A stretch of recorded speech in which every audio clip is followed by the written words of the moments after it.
Oke, kita bahas ini yuk. Kita semua kan pasti pernah ya nanya-nanya ke AI, tapi pernah nggak sih ngerasa jawabannya tuh kok gini amat ya, agak meleset gitu?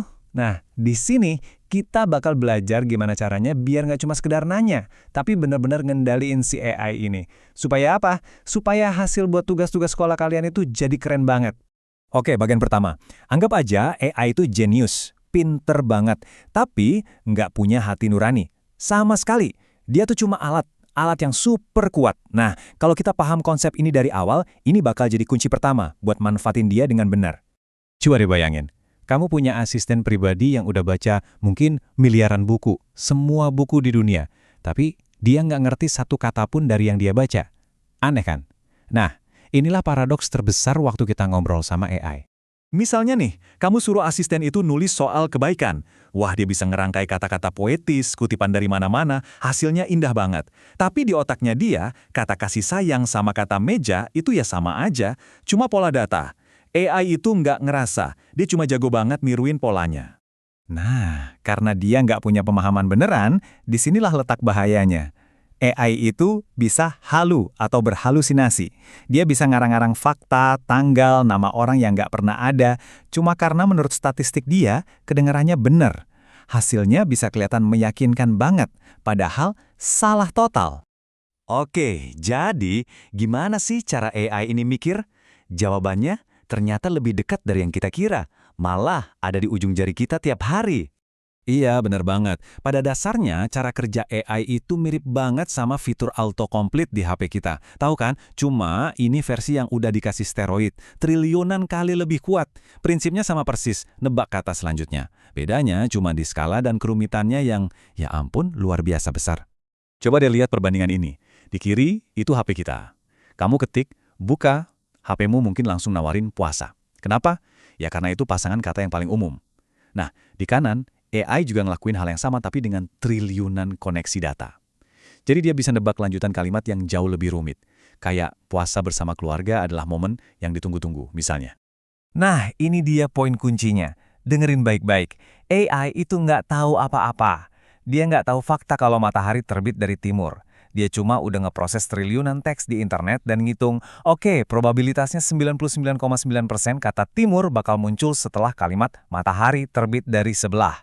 Semuanya cuma soal probabilitas, bukan pengetahuan. Ini penting banget.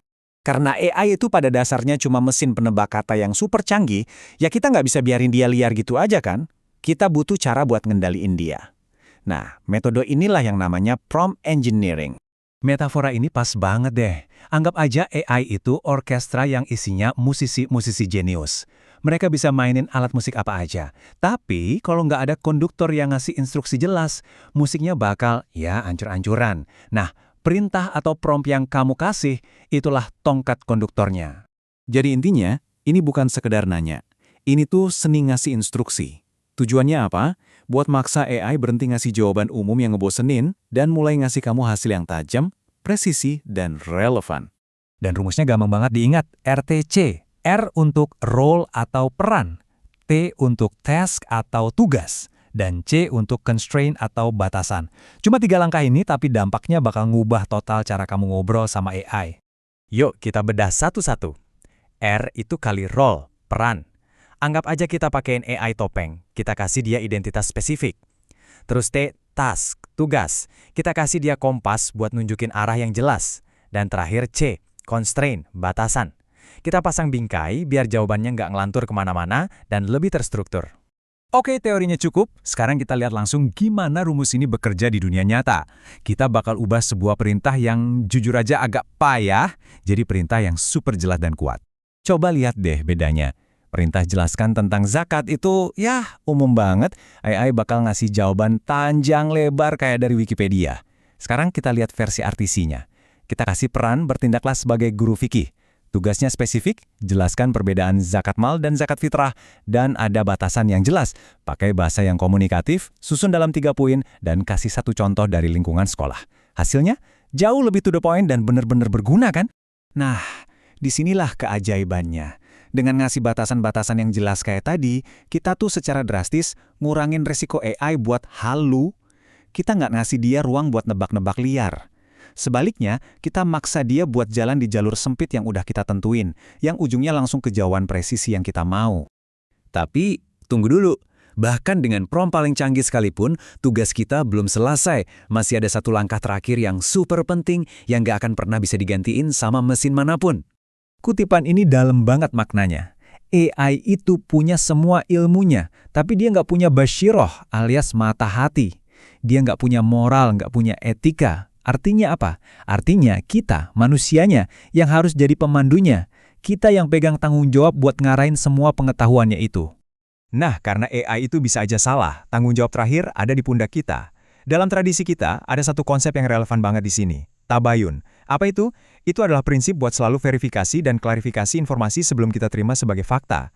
Dan di era AI ini, prinsip tabayun jadi, wah, krusial banget. Oke, jadi ini daftar periksa praktis buat kalian semua. Sebelum kamu copy paste jawaban dari AI, selalu berhenti sejenak dan tanya. 1. Jawaban ini nyambung nggak sama catatan kelas atau buku paket? 2. Fakta spesifik ini bisa aku cek di Google atau sumber lain yang terpercaya nggak? 3. AI ini nyebut nama orang atau sumber itu beneran ada nggak sih? Dan yang paling penting, 4. Informasi ini masuk akal nggak?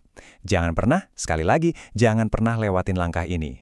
Jadi, kita kembali lagi ke awal. AI itu orkestra yang luar biasa, dan tongkat konduktornya sekarang ada di tangan kamu. Pertanyaannya bukan lagi apa yang bisa AI lakukan, tapi bagaimana kamu akan memimpin orkestra ini untuk menciptakan sesuatu yang bukan cuma hebat, tapi juga benar dan bermanfaat. Silahkan dicoba.